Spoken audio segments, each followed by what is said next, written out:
Um, Thank you for having me along today. It's a pleasure to come and to be able to talk about Aboriginal heritage. So, as Bunfu mentioned, my name's Rob Anders. I'm a Tasmanian Aboriginal man, and I'm a direct descendant through Rory Moyena, whose father is Malagena, and our people, the full Way people in the far northeast of Tasmania, in what we know the country has been called Tipperary country. So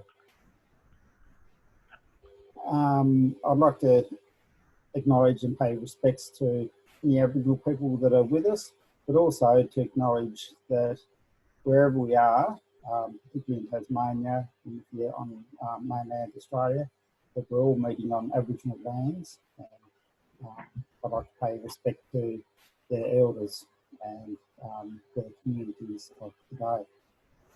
So I'm just going to start to show my screen, and hopefully it's going to work all right. So you should see a photo of me looking a little bit with a shorter haircut. Maybe have a haircut.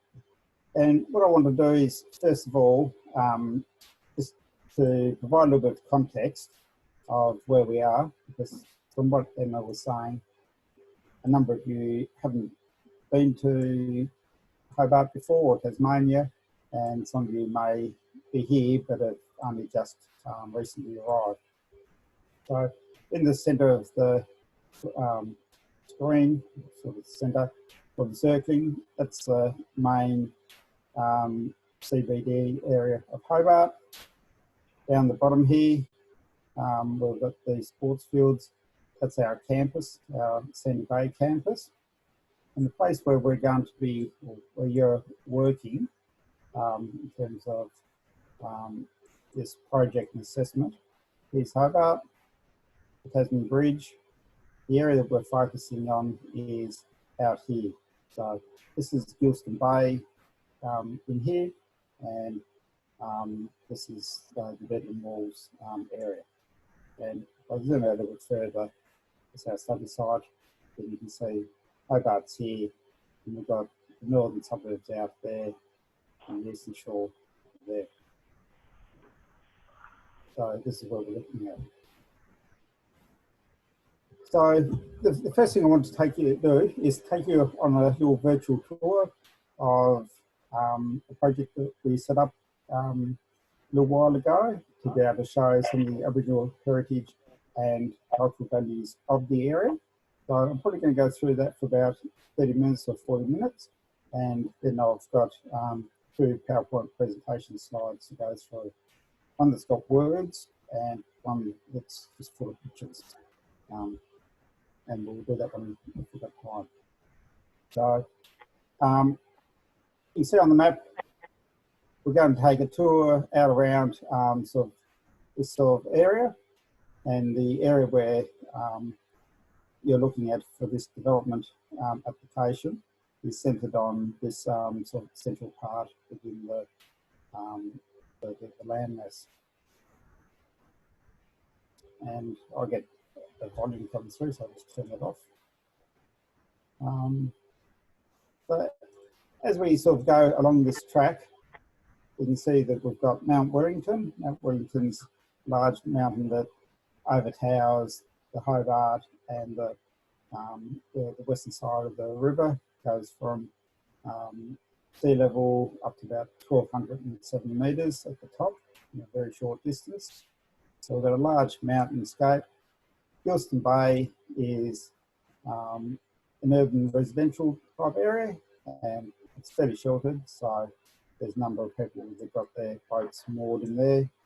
And up in behind the area, there's the yacht club.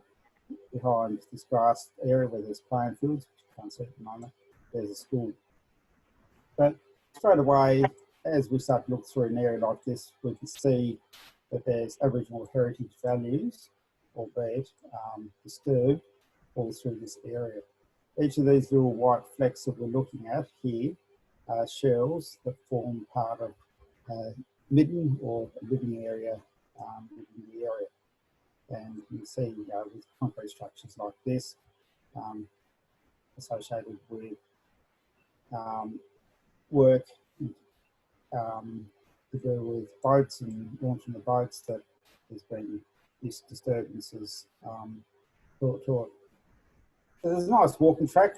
I don't think we'll be, when we go out in the site visit next week, we'll be going this track, we'll be walking a lot higher up. So we'll be going through this type of landscape. And as we get up into the air and have a look around, that this is the existing house that's out there, about a 7-acre block. That's the area up there, I think it's under question, with the access road that we'll be walking through, I guess.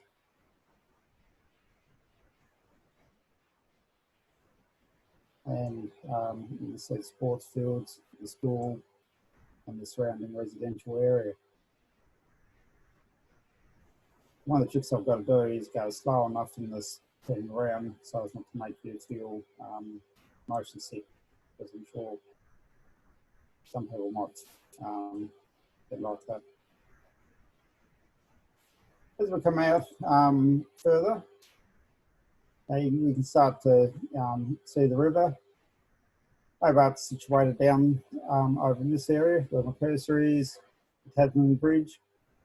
This is the River Derwent. So you can imagine, or I can imagine, sort of what our old people, the Mumma people, the Aboriginal people of this area, must have thought when, back in 1803, a large wooden vessel with sails came up this river, and that was the start of the colonisation of the greater Hobart area, but where the first settlement of Risen Cove was established. Risen Cove is just a little bit further up river before this bridge in Mill Bay. You've got to wonder what the old people, I call our older, our original people, the old people, along with many people, others. And you've got to wonder, you know, what they must have thought, you know, these large vessels that had people that were pale.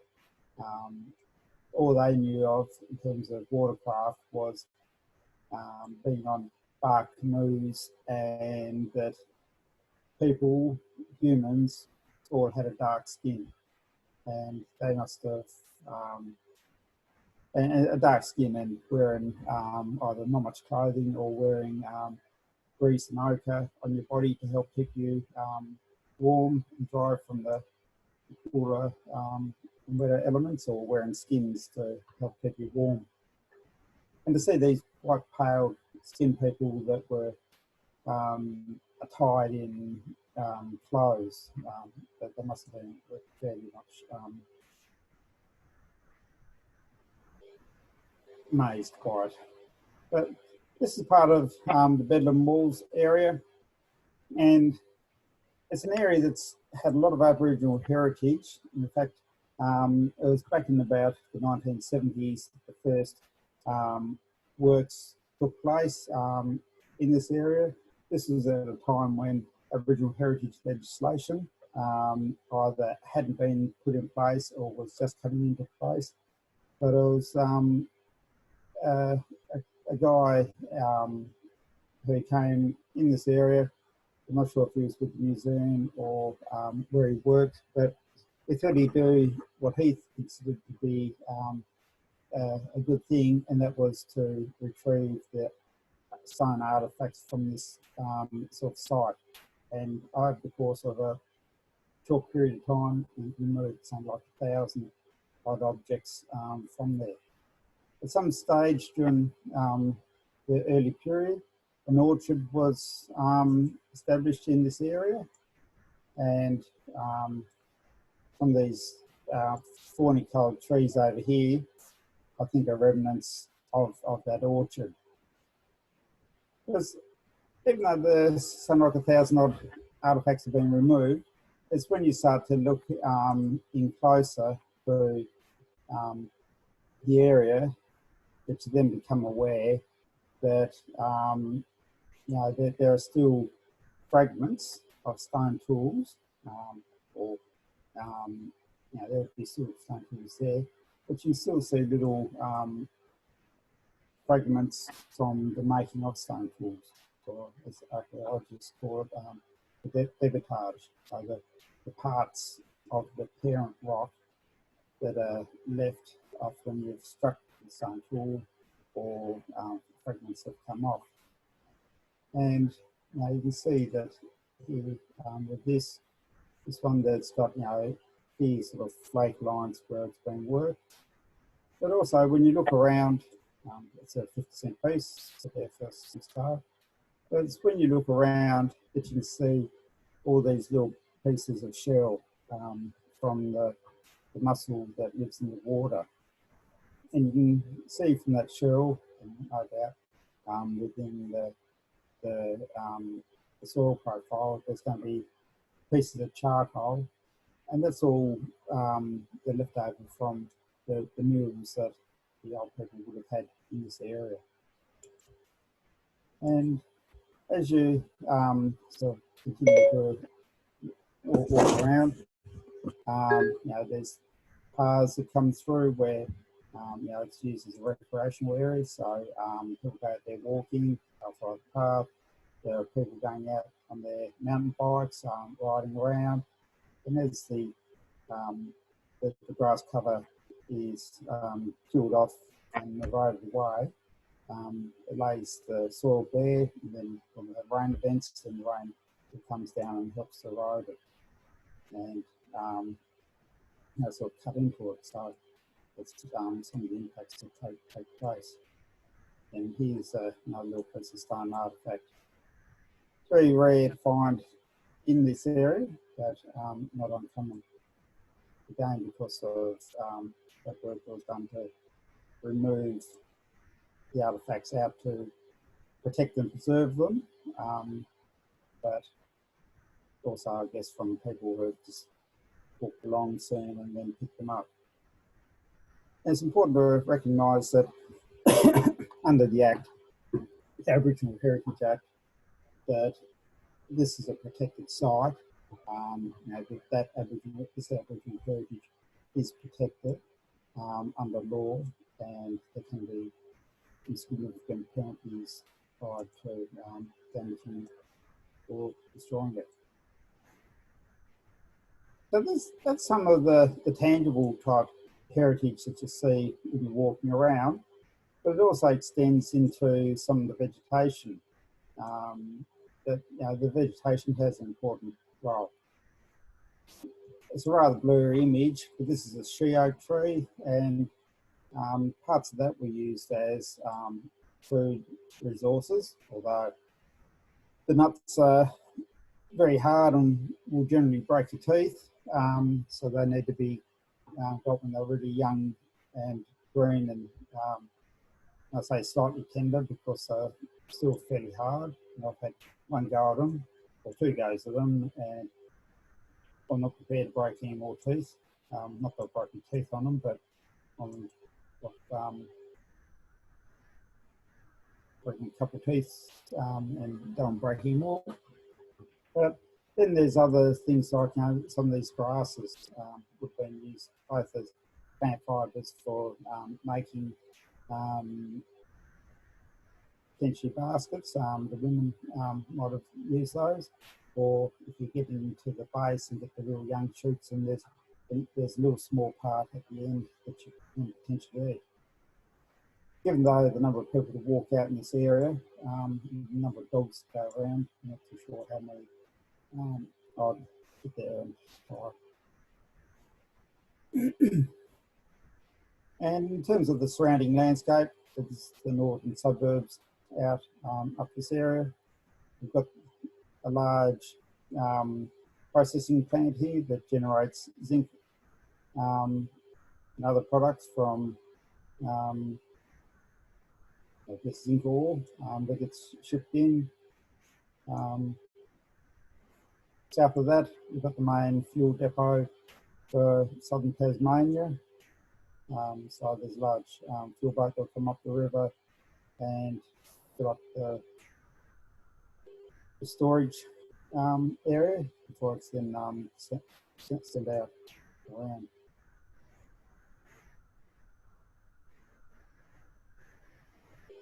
But as we look sort of along this face, so we've just come up through here, this is where that orchard type area was. We've got this large cliff type area through here. In terms of the area where you're looking at the development application, that's in around this area up here on the bank. I'm not exactly sure where the boundaries are, but that's the general area that we're looking at. But it's coming down and looking along these cliffs here, that we've got an old occupied cave site. Now I've just got to find the right bubble to come into. It's while we're only seeing a few bubbles. Since I zoom in, there'll be a lot more. No, it won't. So coming down the water's edge, now there's a little ledge along here, and you can't help but think that at some stage there would have been, you know, the odd seal might have come along and pulled itself out of the water and had a rest there. In terms of diet, you know, on other areas of the coastline, seals were actively hunted by our old people because unlike most of the, or pretty much all of our land-based mammals, and predominantly it's the wallaby and the kangaroo, they've got no fat in them. Not sure about wombats and echidnas and possums. Well, possums don't have much or any fat in them, but the red meat protein diet of our old people was generally low in fat, so very good, very healthy for you, which we probably all should be eating more of. But getting that dense, high carbohydrate type protein, animals like seals were really good because they have a large amount of fat in them that would have given our old people a lot of energy and help, you know, sort of, you know, put a bit of meat on their bones, but also that animal fat would have been used as a type of grease or covering into, you know, to put on your skin and to help make you warmer. Now, I'm seeing questions come up in the chat, and I'm not following the chat, so I'll just run through. If you sit around and anyone's got questions, that you'll direct me to them. So getting back to this cave site, now we've got a bit of a cave section in here. That's somewhere where the old people potentially could have lived in. But the one that I'm interested in, I'm just going to find it.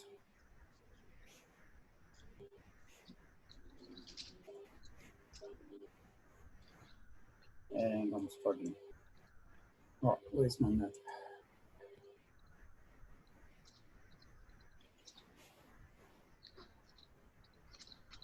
No.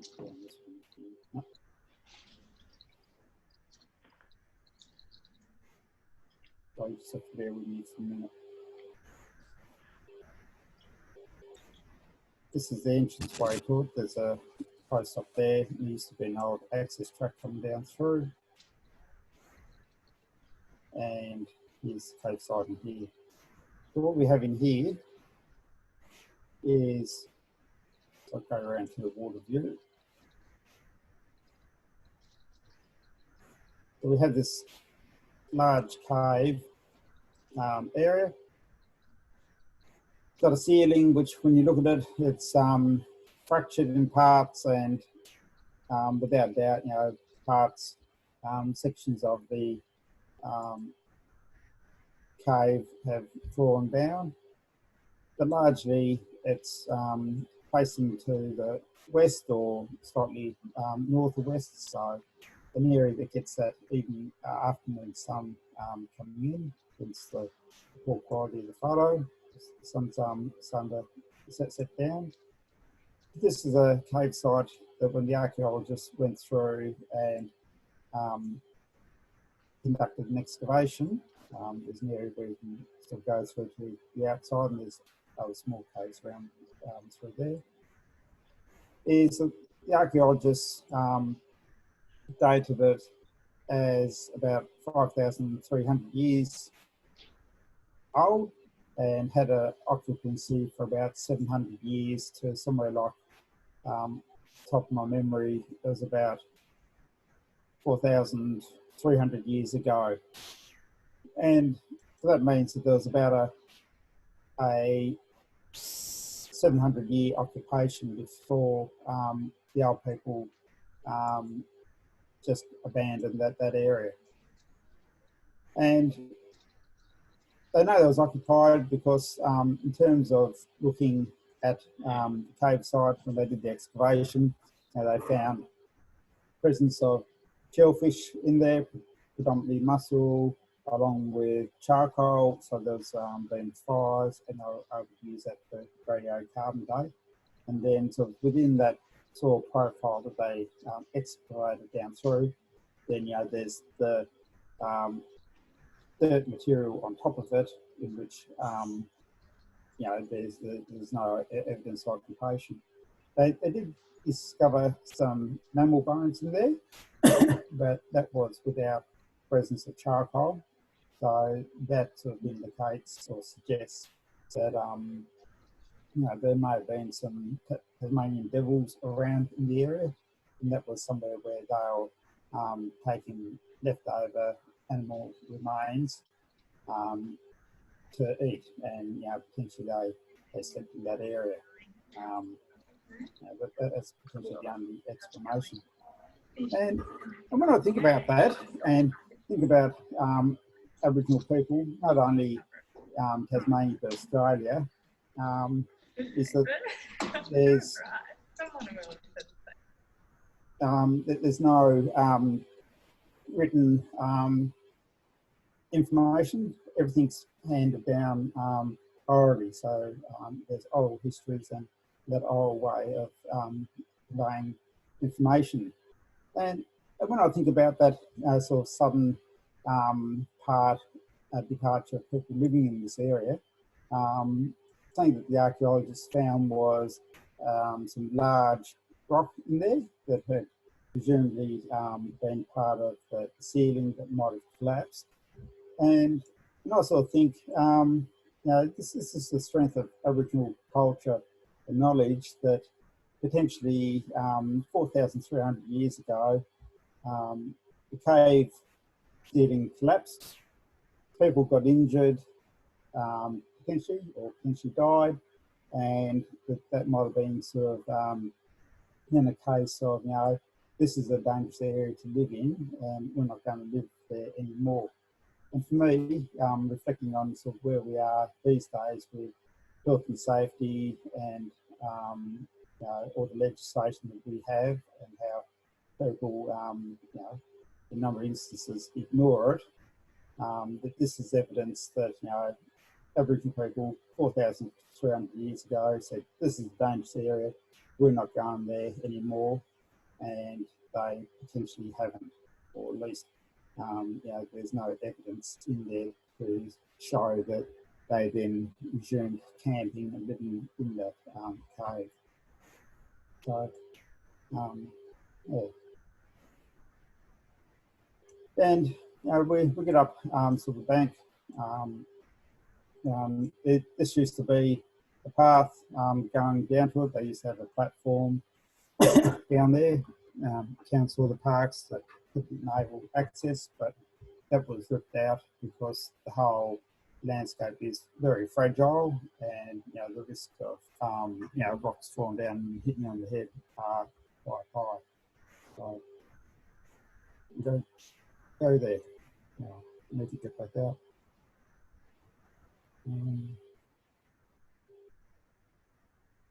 Another part I want to show you is up here on the bank. That we're just down this area, so we're up on the bank. In terms of where we are, that up here on the hill is where this proposed development is sited. But this little spot that we're in at the moment, if you follow my mouse around, you can see that there's a bit of a circular depression sort of within this area, coming all the way around here through the love heart that someone drew. All this white stuff is all living area material or mid material, so it is heritage. So this little whack here is, it's a contravention of the Act. But it was recorded that after colonisation, that the Bedlam Walls area, this area, was mined for shell material. So the actual heritage sites, the middens that have got all the leftover shell from all those thousands and thousands of meals that the old people would have had in this area that have sort of amassed and piled up. These were actively mined across this landscape, and the purpose of that was to then take that shell material to then put it through a kiln process to heat it up and to bake it, and then it was ground up to make effectively a type of lime material that was then used as the active ingredient in making mortar to build sandstone houses and buildings for the new settlement. So the area, you start to now sort of think about it, as a fairly rich, is a fairly rich area. Some 1,000 stone artefacts were taken out. We've got an occupied cave site where we know where people used to live, and we've got evidence of, well, I presume this is evidence, but it's in the written account that the area was stripped and mined for the shell material to make lime-based products. And as we come back, we're going into what's called the Shag Bay area. Here. This is level 1.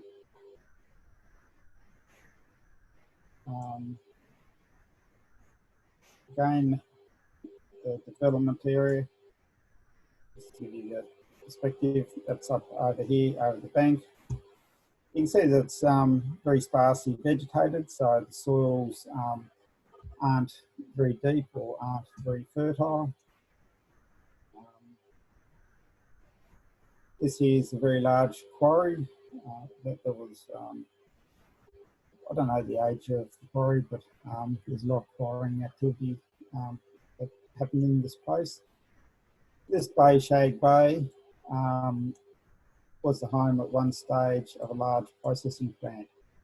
Where back in the 1920s, so we do the age of here from Aboriginal heritage, that there was a factory in here, there's part of the old boiler, that took a lot of the animal refuge waste from Hobart and the surrounds and basically hooked up all the animal product to dispose of it and to make fertiliser for agriculture. And even today, when you're out there, you can see a whole series of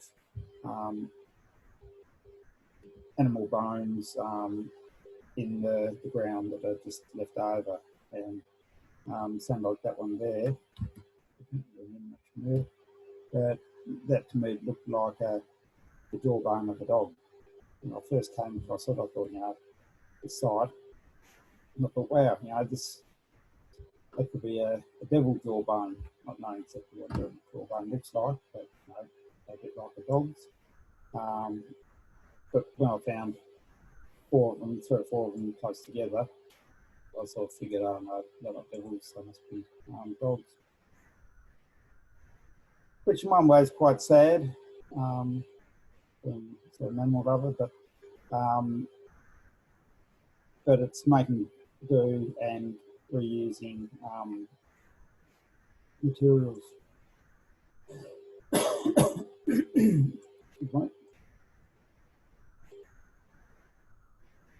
And it's when we go further up into the bush, in this location, I've randomised the location, that it's possible to come across a little stony outcrop like this, which on the surface of it, you might think not much, but it's until you start to look closer to it that there's a sandstone type material here, and some more over here with a different material coming through the middle.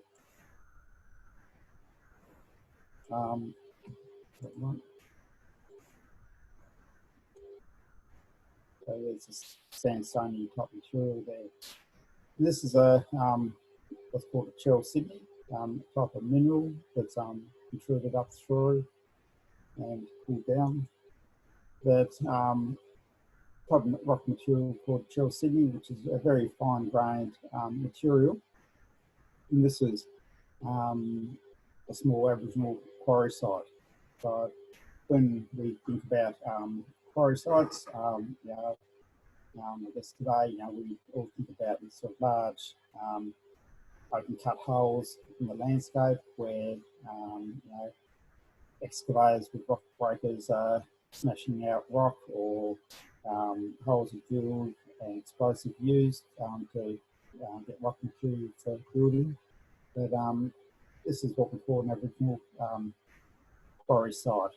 So typically it's where there's been an outcrop of the right type of stone material, and the old people have been in and have chipped away parts of it to make tools. Now, unfortunately, this site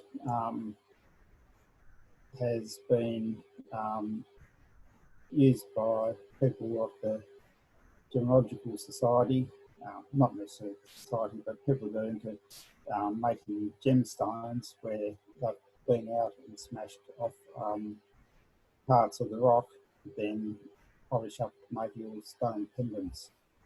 And through the course of that, impacted on this site. And in terms of the material, to make stone tools, obviously sandstone's no good because it's too porous and it's grainy and it's not strong. So you're typically looking for glassy type material. So if you focus on this edge here as I spin around, you can see that sort of coffee colour in the material. But you can also see the sharpness in the world, how that edge is defined. And that's reflected in tools that you make. Through here, if you want it really fine grained and able to make nice implements.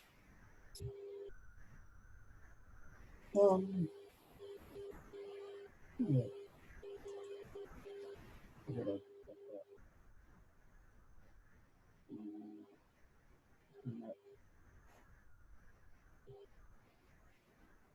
Let's bit of a tour around the area. I suppose I'll stop sharing the screen now. So I suppose if you've got some questions, then we can look at some of those questions.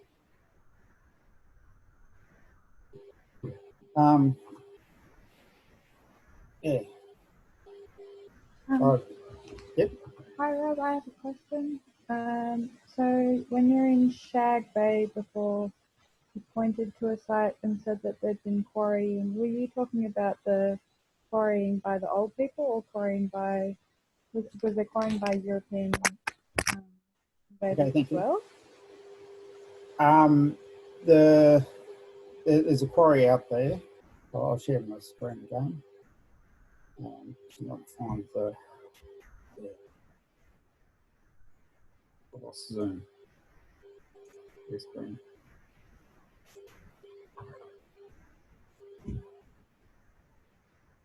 Guess I should see on the screen now.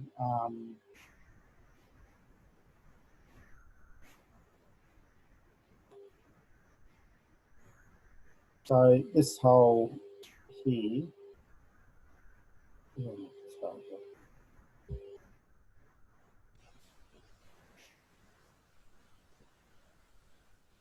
there's a large hole here in the landscape. It's quite massive. Yeah. It's a quarrying that took place at some stage. So there's that quarrying activity, and that's I don't know what material is that was used for, but then it was the quarrying that, or mining effectively, I should say, of through this area here of the shell material to make lime for mortar for making buildings. So the old people, the Aboriginal people, lived all through this area, or come in and would live here. The women would go down to the water and collect the mussels, and which is the predominant shellfish down there, with some mud oyster around, and they'll take them up onto the bank out the weather. So there's a little bit of a rise here, and if there's wind coming down the river, you sit on this side of the bank, or if there's a sea breeze, you can go elsewhere. But you get out of the wind, and no doubt they would have a campfire and then pick up the mussels to eat that then been piled up over thousands of years, for 5,000-10,000 years. Yeah. Okay. Thank you. Does anyone else have any questions?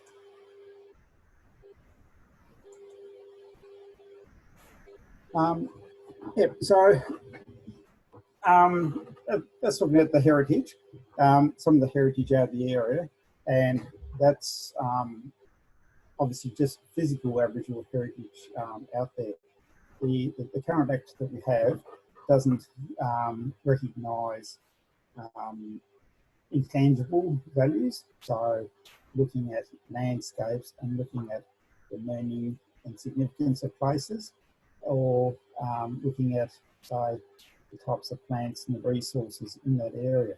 So within that landscape, there's the grasses, there's fresh water available in areas.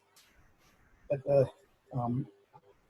the beginning of each of those little bays, at Geilson Bay and Shag Bay, the animals that occupy that space. So we'll stop that one there. And Maxwell's asked a question.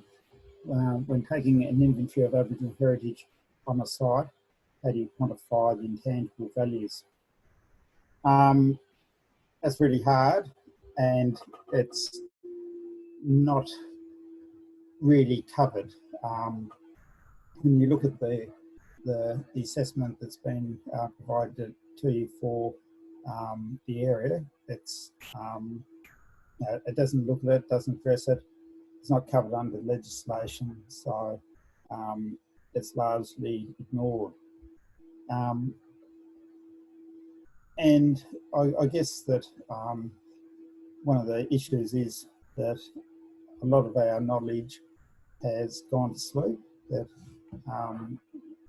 Tasmania, particularly like the Hobart area, along with Sydney, that they were one of the first areas to be colonised. So when the English came, in the case of Hobart, it was 1803, they started to establish Hobart Town, firstly at Brisbane and then in Hobart. That was all about taking possession, conquering and establishing a township, a place to live. And in the case of Aboriginal people, they weren't really considered, and effectively in our history of what then happened was that Aboriginal people were continuously sort of pushed out of their areas and were then, effectively a war was waged against our old people. We talk about a war, a lot of people talk about a war. The government and, say, the War Memorial, they don't recognise that a war took place. And the reason why they don't recognise it is that at the time of colonisation and what pursued after that, there was a, the governor at the day, Governor Arthur in Tasmania, he made a proclamation that Aboriginal people were under the protection of the King. So his action put Aboriginal people under the protection of the King to be recognised effectively as British people, and as such a sovereign country like England can't declare war on its own people. So instead, what they did was turn around and imposed martial law, and then effectively gave the colonisers the legal right to be able to shoot and kill Aboriginal people. Okay, just reading back. Anna, how big is the proposed development site? Off the top of my head, it's something like about 30 or 33 acres in size. So it's quite substantial. Oh, sorry, no. That's the size of the land parcel. For the actual site, I'm not too sure, but it forms a lot smaller area than that. And then the other question is, are there Aboriginal heritage values directly on the proposed development site? Yes, there are, and that's contained within the report. So that's one of the materials that Emma's put up there for you to look at and to go through. And then the final question, what is the land tenure around the coast where the Midden Caves and quarries are? Land tenure, that's good. That's a good question. I'll bring back my screen and present that again. What we have is within our government mapping agency, they have a application called List Map. So if we, in the List Map, add in the land tenure layer, and there's the parcels, cadastral parcels.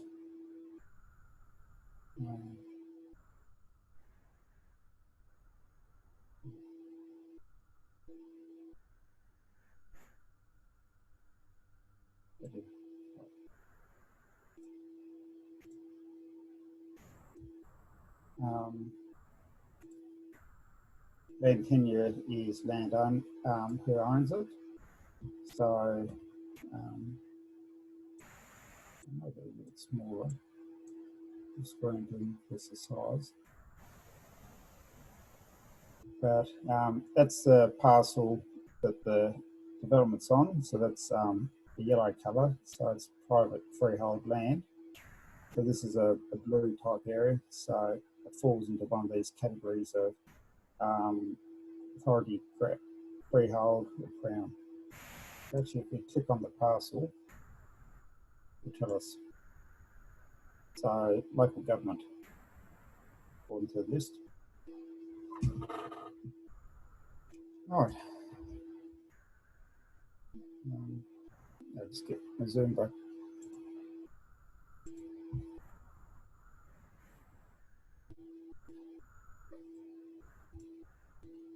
I'll find it.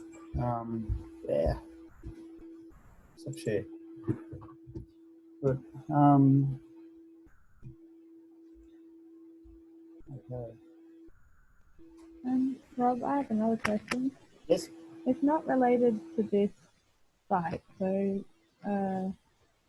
it's not relevant, then don't worry about it. But I had heard that the Brighton bypass was particularly controversial because of being put in when there was Aboriginal heritage values, but it went in anyway, and I was wondering if you knew any more about that or could speak about it a bit. Okay, all right. I can, and I will talk to you a little bit about that. I'll share my screen again, just for the benefit of other people to know where we're talking about. So, Alicia, I think it was, you know, we'll ask a question about what's called the Brighton bypass. So to provide some context with that, we've got Hobart down here, and Brighton is up here in the northern suburbs area. I'll get the satellite map back on.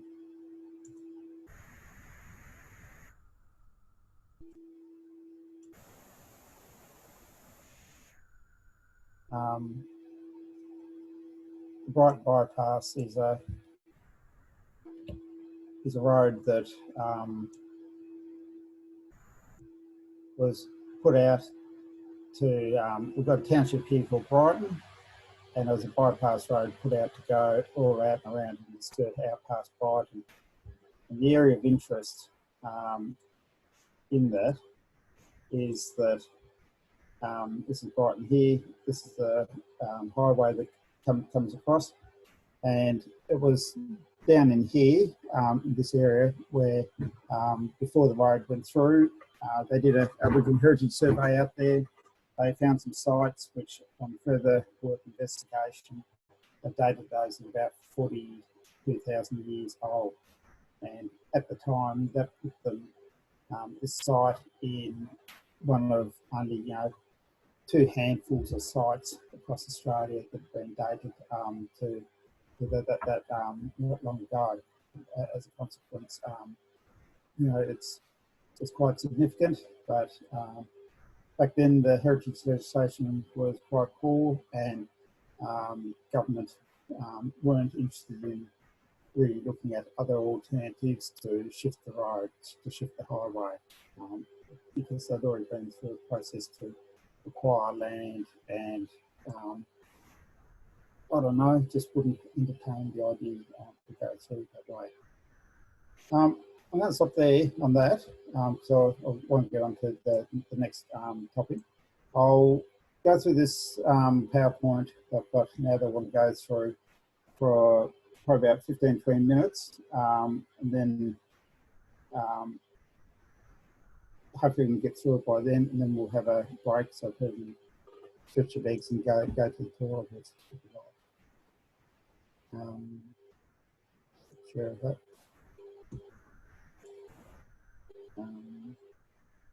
This one.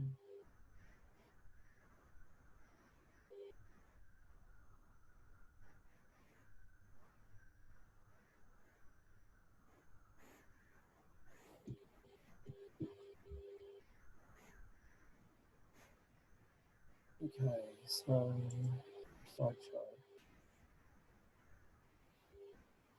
So can you see this PowerPoint presentation?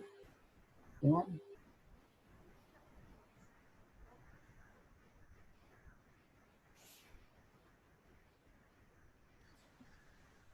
Yeah, we can see Yeah. it. Okay, thanks. We can see it. Yep, good. Okay, so legislation processes, how you go about it. This is a quick screen that I put together, just taking images of everything that's available. But in Tasmania, we've got the Aboriginal Heritage Act at the Commonwealth government level. We've got the EPBC Act that is supposed to include consideration for Aboriginal heritage. At the Commonwealth government level, there's the Aboriginal and Torres Strait Islander Heritage Protection Act, which is supposed to provide emergency type intervention.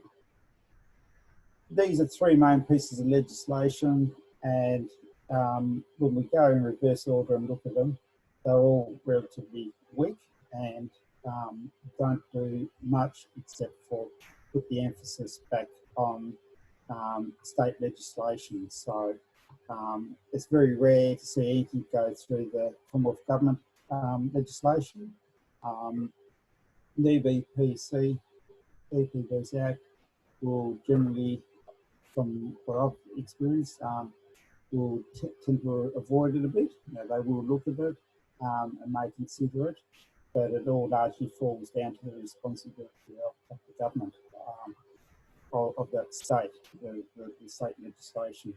And in terms of our Heritage Act, it's a 1975 legislation, and up until 2017, it hadn't had a single amendment made to it in 40 odd years, which for legislation is quite, you know, sort of significant in that governments don't really want to, or state, Tasmanian government didn't want to look at it.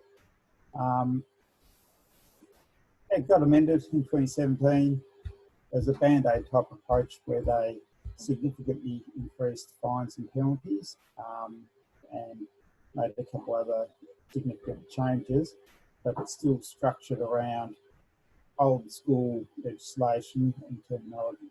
So things like intangible values aren't recognised, and still talks about things as being artefacts, that, you know, or I should say relics. So things that are a relic is an object or a thing of past people. So it sets to make us not appear in the environment. As we look around further, you know, there's a number of other ones. The key document for Aboriginal heritage and significance and site assessments is what's called the Borough Charter, and that's the primary document, and we'll go into that in a minute. But associated with the Borough Charter, there's the Australian Natural Heritage Charter, the Ask First Guide to Respecting Indigenous Heritage Places and Values, that's developed by the Australian Heritage Commission, IATSIS, the Australian Institute of Aboriginal and Torres Strait Islander Studies. So that's a national institute based in Canberra. You know, they do a lot of research into Aboriginal and Torres Strait Islander people, heritage issues, and you know, have a framework for, you know, how do you engage with Aboriginal people and look at you know, the issues, and how do you know, go about undertaking that work. There's code of ethics, and this is something I discovered actually 2 days ago, that, you know, developed by ICOMOS, looking at the code of ethics on coexistence in conserving significant places. So that coexistence is talking to me about, you know, that's the landscape that we're now living in, that me as an Aboriginal person coexisting with non-Aboriginal people, that, you know, includes my wife and other people within my extended family and our families. Through to and finding that you know, Australia, the federal government, back in 2015, has established an Aboriginal heritage strategy, which I haven't fully read, and I just recently discovered that. So there's some useful information in there. So coming back to the Borough Charter, the Borough Charter is named after the place where it was, the idea of it came about, and that is screen. So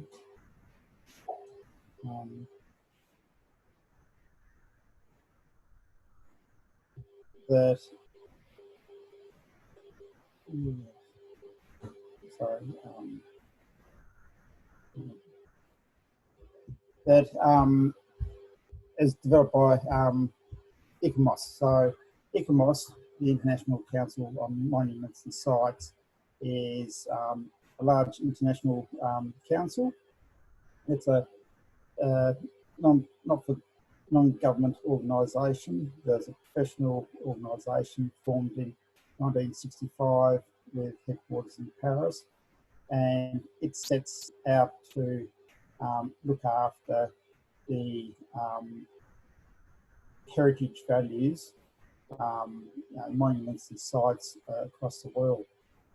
And across its membership, you can read the slide and the words there, but you can see that 27 international scientific committees focusing on conservation and having 11,000 members worldwide across a variety of disciplines that are all intersect and interrelate with heritage and heritage sites.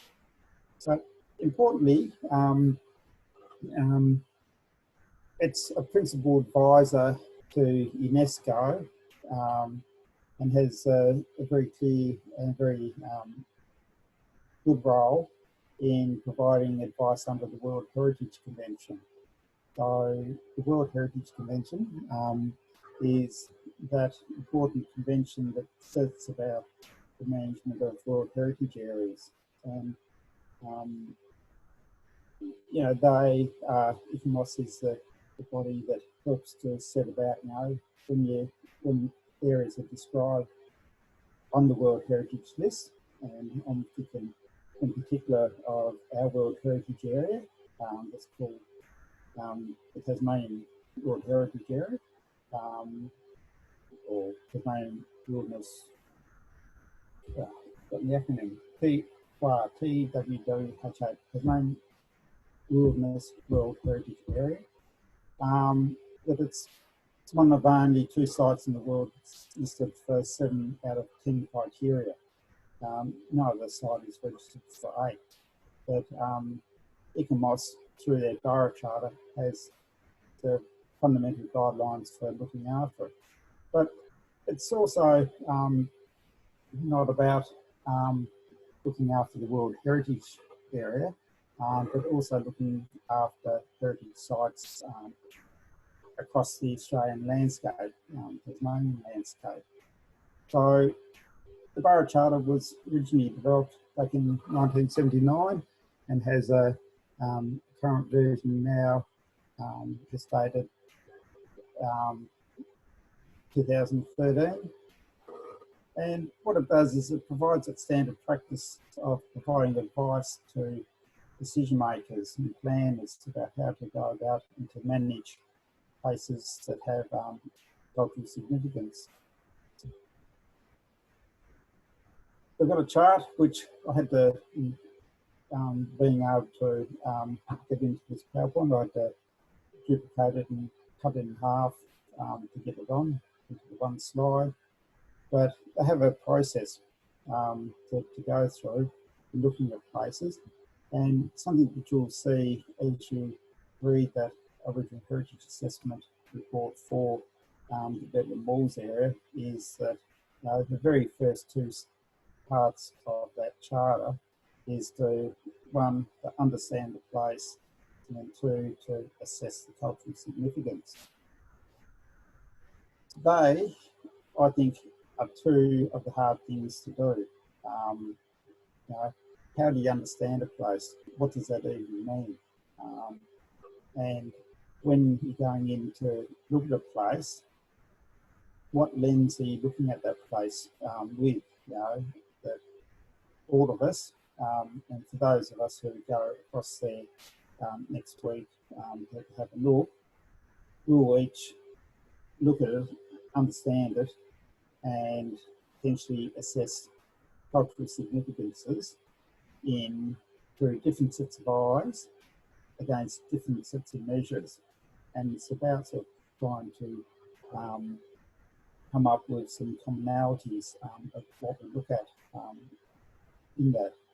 And that's what I think the Borough Charter helps to establish, is that there are those professionals that go out there abroad, and that they are trying to look at it through those common eyes, and to assess criteria. But one of the limiting factors always is, and I'll get more onto it later, is that we don't necessarily know exactly what's there. That in the case of over there at Geilson Bay, yes, there's no fences. Yes, it's private property. Can we walk on it? Well, if you're down the bottom, you probably could walk on it and look at it.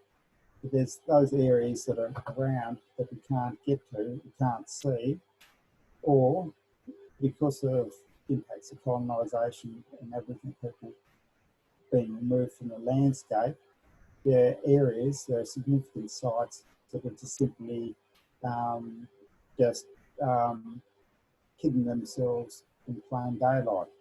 But what I mean by that is that they're there, we've got important sites there, but because no one knows them and the vegetation stays thrown up and cover them up, that they are just sitting there hiding, waiting to be rediscovered. Now, the Borough Charter, it's about I think a 20 or 26 page document, could be less. Has some really good detail. I've got links all through this PowerPoint, and Emma's going to be making it available to you, so you will be able to get it. And anything that's underlined, these are all linking through to documents. But what they have is they have a whole series of what they call practice notes, which are a set of supplement documents that go through to provide practical advice on how to interpret the Borough Charter. So I've taken out the words for repetition, but when you find it, we'll have practice notes in front of each of these titles, and it goes into a number of different areas, these categories. But the one that I wanted to look at in particular, obviously, is the one on Indigenous cultural heritage management, and that's sort of quite extensive, and what it does, and I found it actually quite interesting reading, is that it goes through a whole set of issues that are associated with Indigenous cultural heritage management. Not all of them, because part of those are covered in other practice notes, but it does go through and cover, the definition of a place. When you read the Borough Charter is composed of a whole series of articles, like Article 1.1. Well, Article 1 is about definitions, but 1.1 is talking about, how do you define a place, and how you define it, and then how do you interpret it, through to looking at what's cultural significance, what does that mean, looking at knowledge and expertise of Indigenous peoples is ignored. Now, that's something that I think it's fair to say that pretty much most Aboriginal people would tend to say is that our voice is often ignored. It's been ignored for 230 years.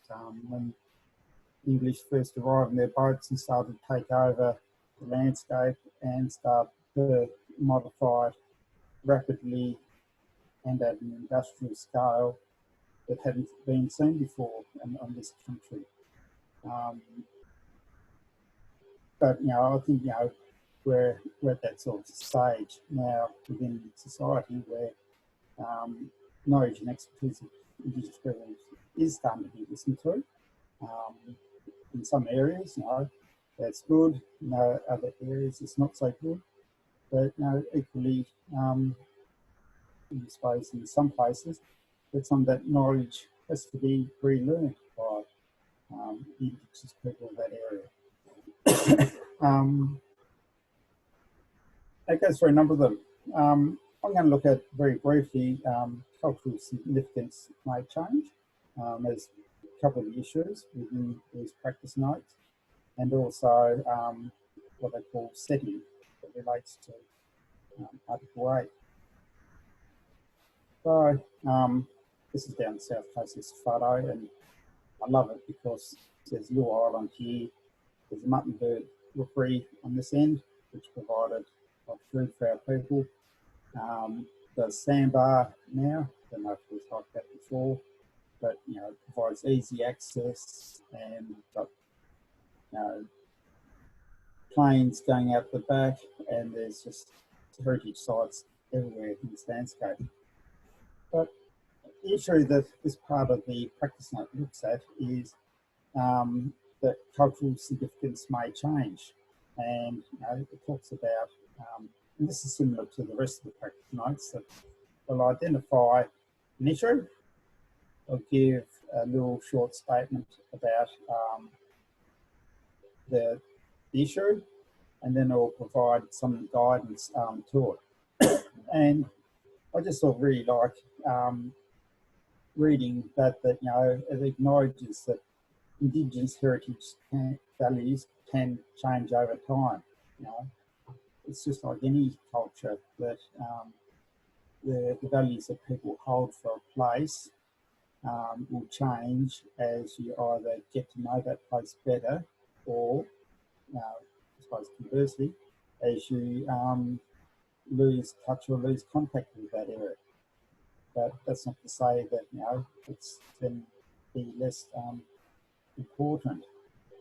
And you know, this sentence, this phrase here, that those cultural significances may change as Indigenous traditions adapt and evolve. So I helped to, I hosted a small morning tea for geography and spatial science, and other people within our school yesterday to celebrate the International Indigenous Peoples Day on Sunday. And over the weekend I've been diving with my son, went and caught scallops, and I said, come along to this morning tea to celebrate the day. And I'm providing a taste of a traditional cultural food. And you know, I was picking up scallops, so I didn't tell them that I was picking up scallops. So one of the people that come along, who's doing morphologist, and he's looked at a lot of Aboriginal heritage sites and seen a lot of coastal ones. I knew he was going to ask me the question. He said, but you don't see scallop shells in living sites. I said, yeah, I haven't seen them either. But that's not to say our old people didn't eat them, because at various times you know, they can get washed up into a beach under certain weather conditions, and I don't think that our old people would have passed up eating something so nice as scallops. But in today's modern time, where the sea back then was women's country, and it's women who dive, but now today, that after 40 to 60,000 years, the women have turned around and told us men that we're sick of getting cold in that water, and it's about time some of you fellas started get wet and cold instead of us, that you know, we put on the luxury of modern day wetsuits and go out in modern day boats with modern day diving equipment, and can go down and to catch this food resource. But it's part of a culture and a tradition to then turn around and get food and then to share it. So it's how culture can adapt. And you know, this is just one example, but obviously there's other types of examples about where traditions can adapt and evolve. And importantly, this last point that I've highlighted, that it allows Indigenous peoples to be able to reconnect to places that have been denied to them. So, you know, it's colonisation. You know, the land was granted to the colonisers to, in case of, you know, going through the Midlands, to establish large farming estates for the gentry of English people who came out. And, you know, some of those farms that are, you know, 10, 20,000 acres in size have remained within families, those families for the last 7 generations. And Aboriginal people have been denied being able to get in there. Just to speed up a little bit, the other one was looking at, you know, sort of setting, you know, about Article 8 talks about a setting and how conservation requires retention of appropriate setting. You can go through and read the rest of this in your own time. But looking at the guidance, there was the very last paragraph that struck me as being really close and really pertinent. And it acknowledges that for some Indigenous peoples, nature and culture are indivisible.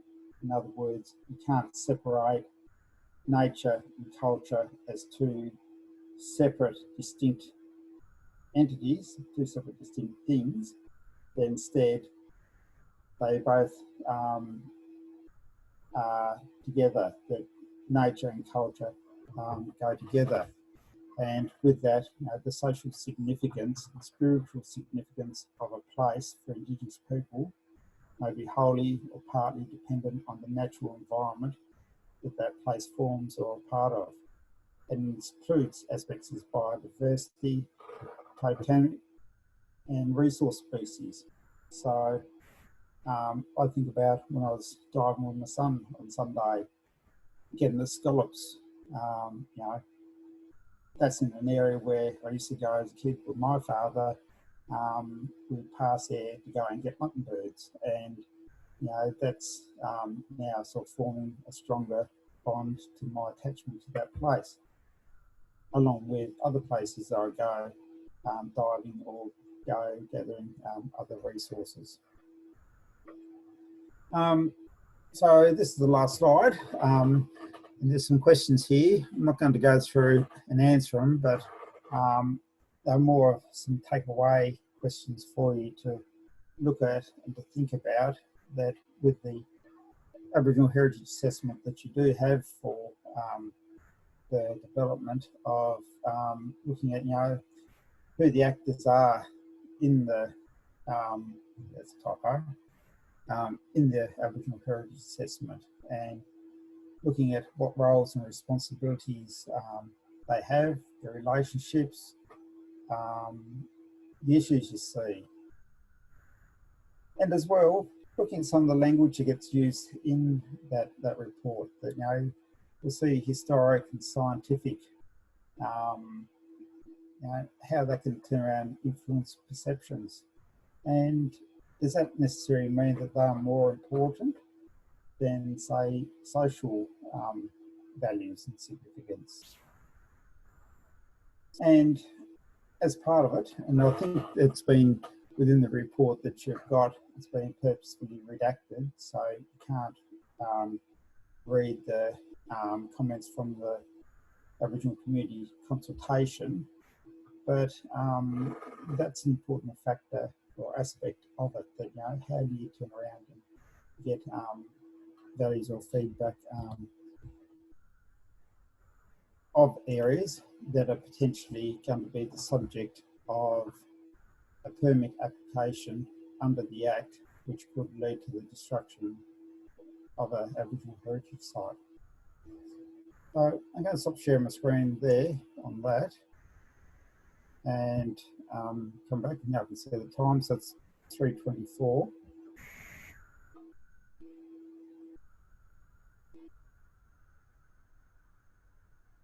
I'm going through the Hi, Rob. I'm back. chat. Hi, Emma. Did anybody answer Scott's question here? I think he asked a really good thing about minimum number of artefacts or sites to trigger a development proposal. So when you contact Aboriginal Heritage Tasmania, Yep. And there's initial kind of pass over the site, Yep. any kind of relic at all trigger an assessment, or would they say Yes. One. Yeah. Okay. Yep. I thought that was the answer, just wanted to Yep. be sure. Yep. No, Yep. there's a dial before you dig type app service that you can use, and that can trigger off if there's a heritage site nearby, and they've got buffer distances depending on the type of site that it could be. But if there's a lot of heritage around and it's pretty obvious, then they'd highly suggest that you do it.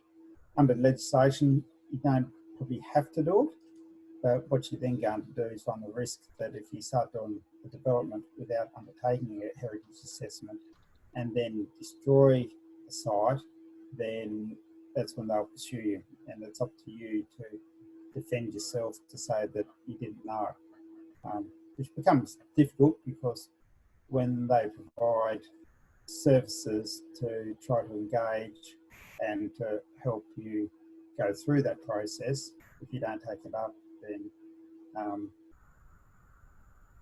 you're diminishing your ability to defend yourself. Sorry if I'm jumping in over material that you've already covered.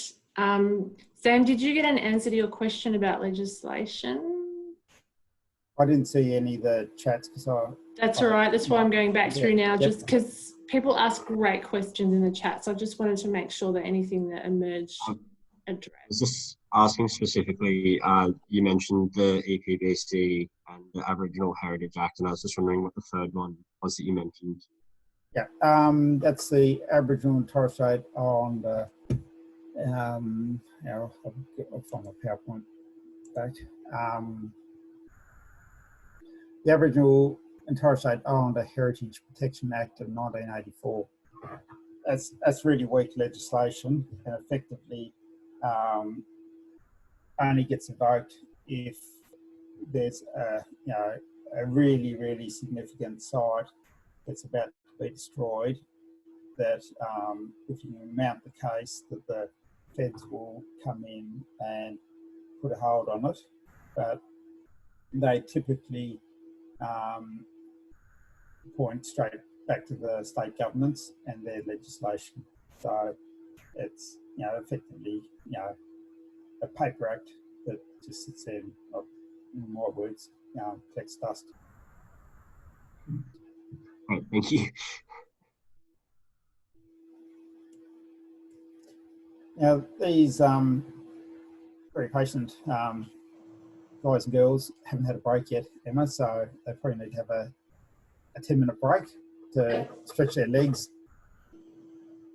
and do whatever they need. So it's 3:30 now. We've got half an hour. Yep. If we had 5 minutes and then come back and finish off. That's fine by me. Yeah, is that long enough? It's up to the others. Yep. 5 minutes is enough. Right. Says the bossy boots. I'm going to pause the recording and then we'll come back. So 3:35. You've got 7 minutes. There you go. Compromise.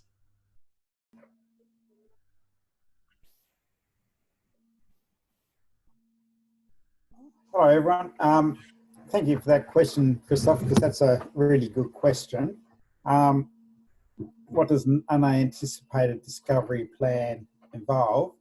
So what an unanticipated discovery plan is that when you effectively have are undertaking your project work, like you might have had an Aboriginal heritage assessment done in case of what's been done for out there at Geilson Bay, and then as you are going through and beginning your work, you then come across something that you think might be an Aboriginal heritage site that wasn't shown on the plan. So in other words, some earthworks might have revealed an artefact.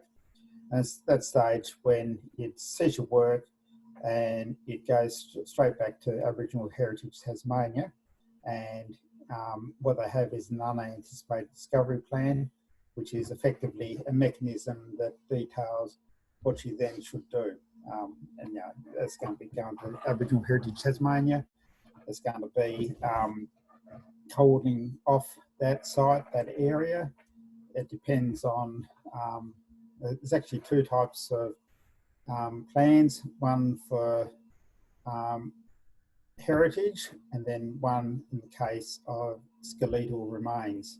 So if it's going to be skeletal remains, then in other words, you come across bones of a body, of a person, then that goes through the Coroner's Act and requires obviously keeping that area fenced off until an assessment's done. And it might be, because it's either Aboriginal remains or it could be a deceased person from not too long ago, whether by natural or foul means, and that needs to be looked at. And then the mitigations is that, depending on what it is, or if it is a site, they'll then provide advice to that. If it is a site and you've excavated and you reported it, then that will invoke a permit, and you need to submit a permit to cover, conceal, or destroy that Aboriginal heritage site. That then gets looked at by Aboriginal Heritage Tasmania. It'll go to the Aboriginal Heritage Council, who will either provide support or oppose it, and that then goes to the minister, and the minister then makes a decision on whether or not to issue a permit. If the minister doesn't issue the permit, then obviously you can't do the work. But it depends on largely the circumstance. Hope that answers the question. Anything else? Well, I'll get on to the last presentation. Try to share my screen again.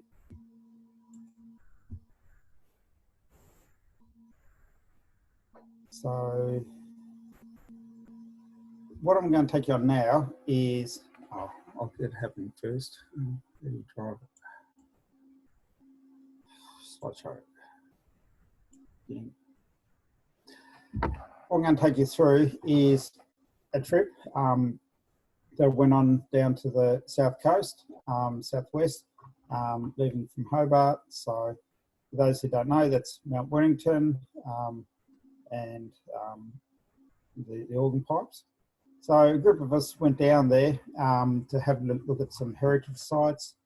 This is a magnificent waterfall. I think it's called the Disappearing Waterfall, that as you circle around in the chopper, you can see that the water falls down. There's not much water in the river down below. And as the helicopter got around further to the right, that's when my camera died. But effectively, under the base down here, you can see my mouse, that's where all the water disappears into an underground system. And you start to see large mountain peaks. I think that's precipitous bluff, before coming into areas that have, this is Geilson Bay, large coastal beaches. You can see this is on the south coast of Tasmania, so there's no development. Fairly windy, and little areas like this that have got very low button grass type shrubby material surrounded by tree areas. Large white beaches, headlands, lots of rocky reefs. There's a little bit of petrol on the water that I imagine was from that speedboat that was racing away after it probably refueled. It's just, I only saw the boat afterwards. It was sort of fuel first. But across this coastline, you've got all these bays and rocky areas, and for someone who goes diving in these places, that they're full of food, they're full of crayfish and abalone and waronas or periwinkles, and it's the sort of food that our old people would have been in there harvesting and eating fairly well. And is also a lot of commercial fishing. And you've got large mountain ranges that form backdrops, and coastal islands. I'm not sure if that's the Whit Island or not, or part of Maxika. But as you come along this coastline, this little green area, turquoise areas, where there's sand, the dark areas are where there's probably rocky reef with kelps and weeds on the bottom. But all nice little areas that fairly safe to go and dive. And it's looking across, sort of further that, to give some scale, these little eucalypt trees, the trees down here, they could be 5 metres or so high. I haven't been on the ground to look at them, but you can see very clear patterns where, there's trees and there's this low vegetation. And I look at that and think of that as being an Aboriginal cultural landscape that's been, fired for thousands of generations to maintain areas. And you just keep going along the coastline, you see all these little bays. Earlier when I talked about, I showed a photo from over here, but this is where that muttonbird rookery is, where the muttonbirds live, that little headland there. And now there's a little sandbar that you could walk across in low tide. And then you have nice little landscapes like this where, it's the sand, but, the peacefulness and the ruggedness of the area. Of course, there's our taxis that go. And then you come across areas where you just got this, these large rocks that leap out of the sand and covered in vegetation. And in around there, you've got little freshwater streams that are going down to the sea. I don't know if it'd be fresh at this point, but you've got these little caverns that you can see and you can walk through. And I imagine kids running through those and behind, looking at sort of where that's come from as it leads back in land. And then on this day, so it's just to the right that those little caverns or caves, tunnels were, but you've got a landscape of that. No marks in the sand, no one's been there. And you go along further and again you see fresh water coming down, little plain areas with bays and beaches and trees for cover and protection. And this is in an area called Cox's Bight. So this is Cox's Bight here, large mountain range. And as you come across this area, it's part of the South Coast Track, and this mountain range has been fired. It's part of a cultural boom, I believe. Probably got a bit hot because of not being fired for so long in the World Heritage Area in the plains. As we're going along past that area, that little freshwater lagoon, this one here that we're passing over, is draining out through into the sea. And you can see how it's stained the sand. And I think about how many generations of people have seen that, and that this is somewhere where our old people will walk through. And the blue colours that are, depending on where you are, and the angles that just pop out of the landscape.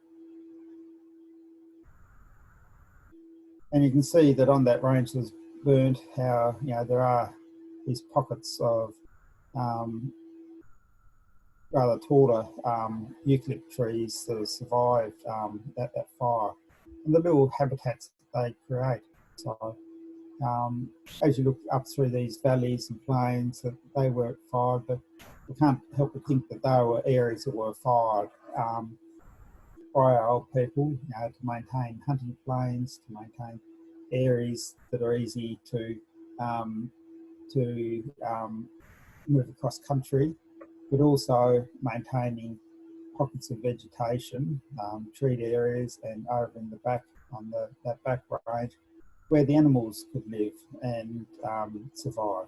Because it's not about just creating cleared areas in order to move about and to hunt and to gather food, but also having that symbiotic relationship that you need to look after country to be able to look after the animals, the plants, the birds, the insects, the reptiles, because they also help to look after you. And then this is coming into Port Davey, up the top. That's the entrance into Port Davey, and a nice sort of beach sand dune type system.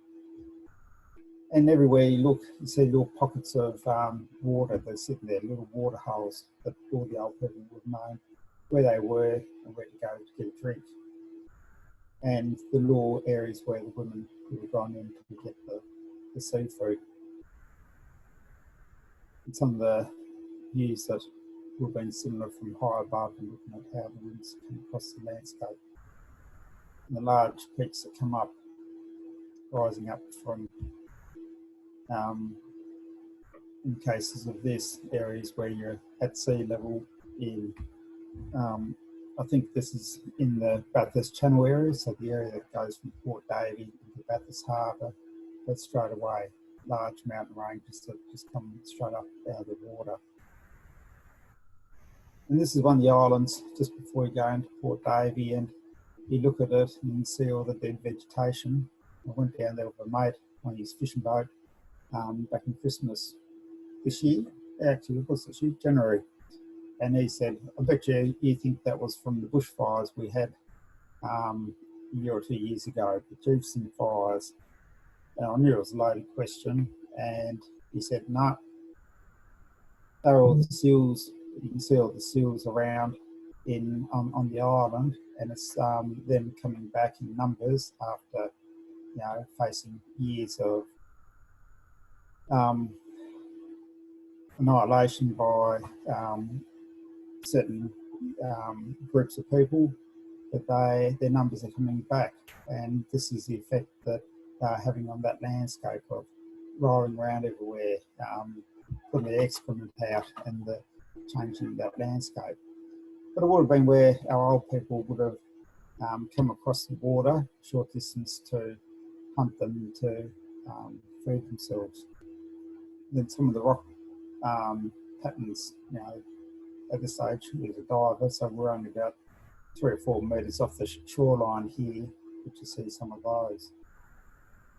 And then there's this dive hose here, but a beach here, water, and these little caves here that I don't know if they're occupied or not, but the old people would have used those at various times to seek shelter from the cold weather and the rain that is down in that area.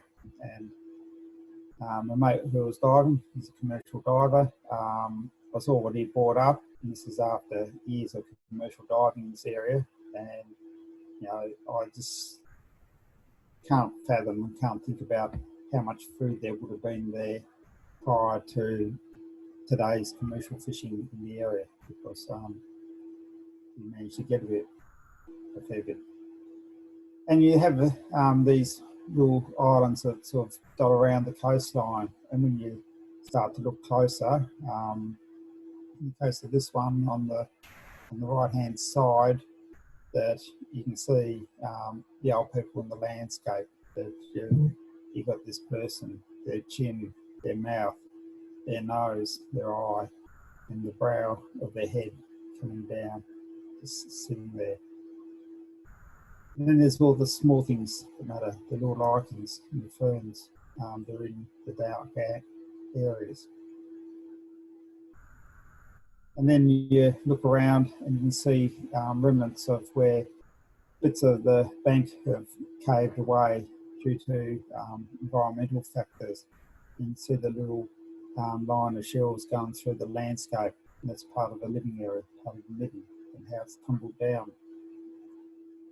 And you go around the corner from there, and you see this area where it's just a mass of stone and shells, and it's when you start to look closer that you can see that these are all the Werrina shells that feature in a lot of our living sites around the place. That these Werrina shells, you can tell that they form part of an Aboriginal living site or living area by the presence of buttons, because those buttons only occur in living areas.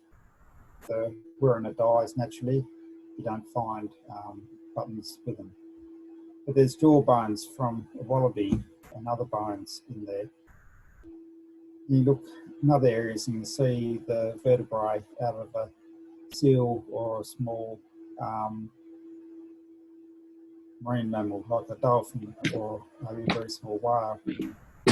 And it's looking closer, you can see little bits of ochre sitting down the ground. And every piece of quartz here pretty much is an artefact, which you can see how they've been either have flaked edges on them or could be hammer stones or grinding stones in it. And then there's the erosion, the climate change, the wind that's eroding away. And we have cave sites. This is an old occupied cave site that our people used to live in here. There's our former minister coming through. And it's come across areas where you see large sand dune like this. And it's this area that I'm going to be sort of looking at in a minute. But you can see all the living area material. I call it a living area because midden is an archaeological term that translates, I think it's Dutch, that translates into a rubbish dump. And these weren't rubbish dumps, they were where our old people used to live, where families came together, where there was children, babies, old people, where people lived. It was like our modern day kitchen. You ate, you had your fireplace kept warm, you had your areas where you went to bed, probably somewhere sort of tucked down a bit, and where you obviously argued and had families, everything that we do today. So that's why I call them living areas. But it's quite steep, that area. And here, looking up, you can see all this material. And to give you some perspective, it's not this photograph, it wasn't looking horizontal. I had to arch up, look up in the air, and it goes something like 15 metres, 20 metres up vertically. That's the size of this area. And you look around and you see the large abalone shells. And then you look in some areas and it's just masses of the old abalone shells from the old people for their meals. And you find a tooth in here. This is of a probably a sea lion or something like that, and a very old vertebrae bone, an old shell.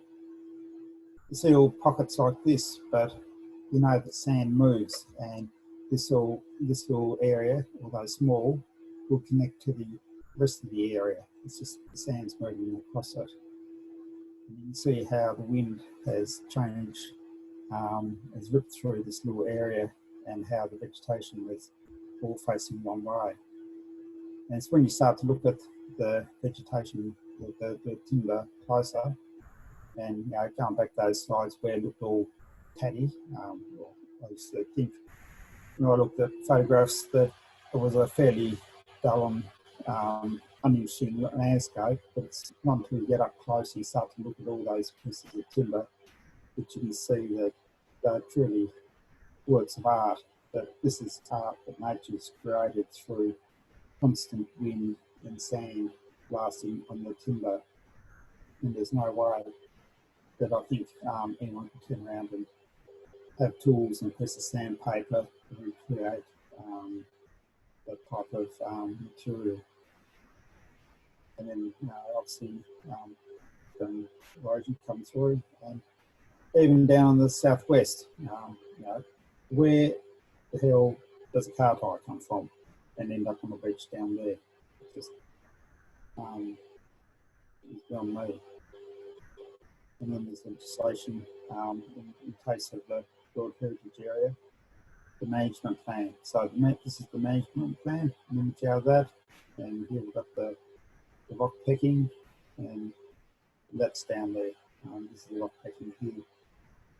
And it's going through and looking at that site that you see, just going back, that this is in these images are people that there's a foot there. I see that as being a body coming down, an arm going off to the left, arm going off to the right, and then two legs down the bottom. And you see that across this wall where the outer skin from the name from the rock surface has been picked away. And we see in the middle of the image up a little bit that there's a six-toed person. And there's a number of six-toed people. But down the bottom, you can see where that outer covering has been eroded away. And it's down on the bottom part of the image where it's been eroded away.